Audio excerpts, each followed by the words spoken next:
BX1 ⁇ L'édito Fabrice Grosfilet. Ils sont combien à dormir dans la rue à Bruxelles ? Ce vendredi, je me suis posé cette question, j'ai cherché la réponse, Google, Wikipédia, et je ne l'ai pas trouvée.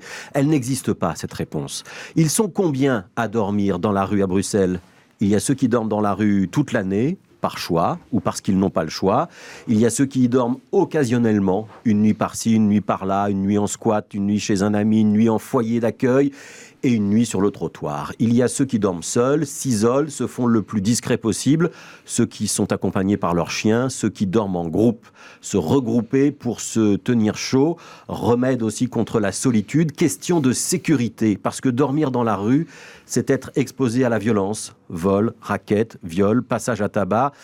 Entre déclassés, on ne se fait pas plus de cadeaux qu'entre requins de la finance. Sauf qu'au lieu de taper au portefeuille qu'on n'a pas, on prend des coups. On sort le couteau pour une canette de bière ou un cachet d'antidépresseur. Et comme on sait qu'on ne va pas perdre son temps à aller déposer plainte à la police, que la parole fait défaut a été remplacée depuis longtemps par la violence, votre agresseur retient rarement ses coups. Chaque soir à Bruxelles, ils sont donc plusieurs milliers à dormir dans la rue. Le plan hiver, qui démarre aujourd'hui, prévoit 3200 places pour les accueillir. Est-ce que c'est assez ? On l'espère, mais on n'est pas vraiment sûr, parce que les statistiques ne sont pas fiables. On sait qu'il y a toujours des gens qui passent entre les mailles du filet, d'autres qui viennent d'arriver à Bruxelles, des isolés que les services sociaux, la police, les infirmiers de rue ou médecins du monde, le SAMU social, la Croix-Rouge, ou toutes ces organisations non gouvernementales auxquelles il faut rendre hommage aujourd'hui, ne verront pas. Alors bien sûr, parler des sans-abri le jour où démarre le plan hiver, c'est ce qu'on appelle un marronnier.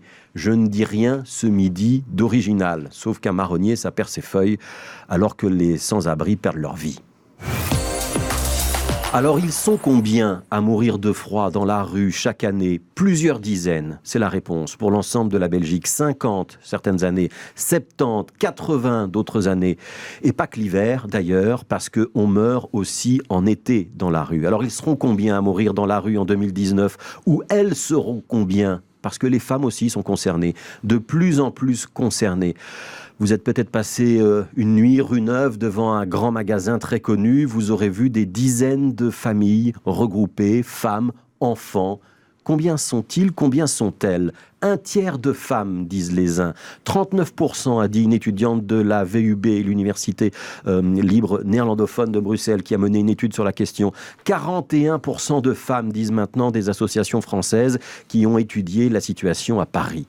La vérité, c'est que cette vérité est insaisissable. La certitude qu'on a, c'est que le nombre de femmes augmente année après année et que l'image de ce clochard barbu et hirsute, la bouteille de vin à la main, appartient désormais au passé. Alors bien sûr, dans une grande ville comme Bruxelles, ça se mélange un peu. Les sans-abri, c'est un nom générique. On peut y retrouver des personnes en décrochage complet, comme des personnes qui traversent juste une mauvaise passe, des toxicomanes, plus ou moins dépendants, des cas psychiatriques aussi, des sans-papiers, des migrants qui tentent de passer en Angleterre, d'autres qui ont vu leur statut de réfugié refusé, mais qui ont décidé de rester quand même. Ils ont tous un point commun. C'est qu'ils ne sont pas riches, ça c'est sûr. Qu'ils risquent leur vie à dormir dans la rue et que, comme nous tous, ils sont des êtres humains.